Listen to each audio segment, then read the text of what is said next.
third and final consideration is zealotous ideologues within the population. Like I said, there's as much as 17% of this country that has a favorable view of political violence. So who are they? For that answer, we turn to the Hidden Tribes of America study from 2018, which finds that only 14% of Americans, 8% on the left and 6% on the right, hold extremist views. But everyone else in the country falls between the rightmost edge of traditional conservatism and the leftmost edge of traditional liberalism, which in the world of policy analysis isn't actually that far apart.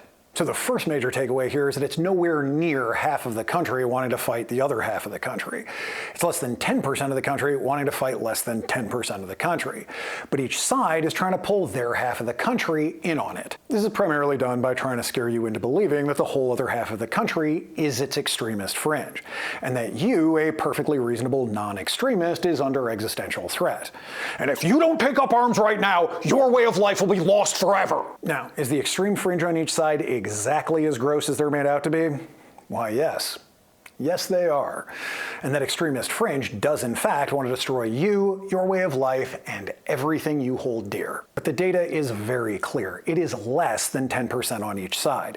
It only seems like more because social media is causing this extremist fringe to be the loudest and most visible segment of each side. As such, the average liberal or conservative may fully understand that their own fringe is dangerous and destructive, but they're more scared of the other side's fringe, which their own fringe has convinced them is the whole other side of the aisle. This is how otherwise reasonable people can be terrified into doing violent and irrational things.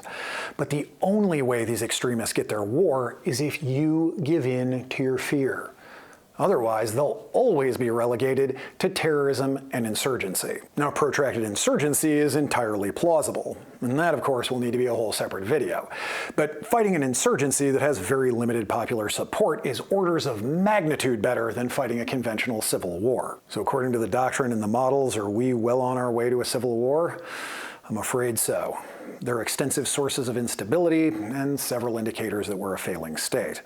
But whereas you've been led to believe that our politics is one of the leading causes, the truth is it's only a fringe minority on each side that believes in and is pushing for violence. The overwhelming majority of Americans don't actually hold extremist views, don't believe political violence is acceptable, and certainly doesn't want war. The middle 86% of us still believes in America, the Constitution, and the Enlightenment values on which they were predicated. We aren't even actually that far apart when it comes to policy. So we can work it out and live together if we deal with our extremism problem.